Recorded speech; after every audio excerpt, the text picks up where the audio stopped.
For many years, Polk Street has been known for various businesses, nightclubs, bars, and stores.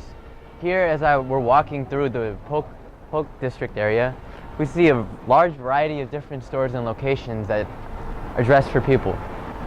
Many people always around this neighborhood will be walking, and it's a very hotspot attraction for all different sorts, among tourists as well. The Polk Street plan wants to make biking and walking safer for everyone. I know about the Polk Street project, but I'm not completely familiar with it. I know that they're going to put in a full bike lane, which will remove some of the parking.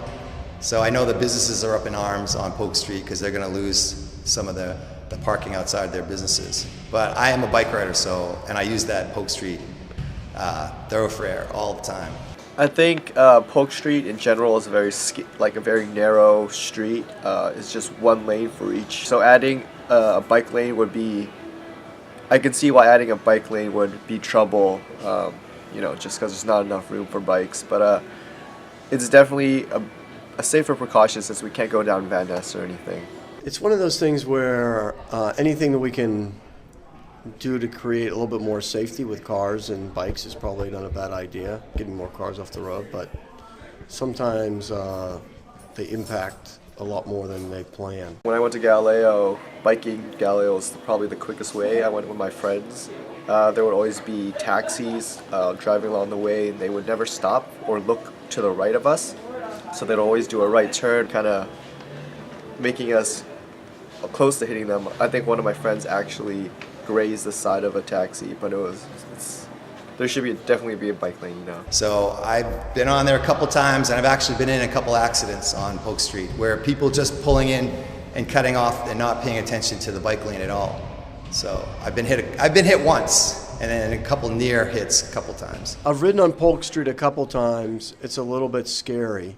I've had almost collisions with cars weekly.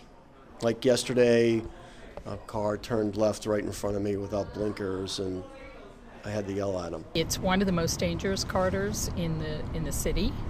There's an average of about 2 collisions with people versus cars per month. And on Polk Street alone, we end up paying $18 to $28 million a year. Like a lot of initiatives in San Francisco, it reflects best practice for healthy, vital infrastructure. And what happened about a year ago was that there were a few people who had very narrow self-interest, who fought back, who tried to stop it, and they did so fairly effectively in terms of the MTA and the politicians capitulating and say, okay, fine, we won't do that. There were 3 plans. One of them was fully protected bike lanes in both directions with 1 lane of parking. The second plan was, I believe, parking on both sides were to be maintained, but then there would only be bike lanes on one side and it wouldn't have been protected. And the third one was bike lanes in both directions, but then they also wouldn't be protected. The opposition rented out a church. They brought in 400 people from out of town. Anything that was said in support of the bike lanes, the group was like booing people. They were booing people. They were like interrupting the director of the MTA, and it was just crazy. It was like a bar fight.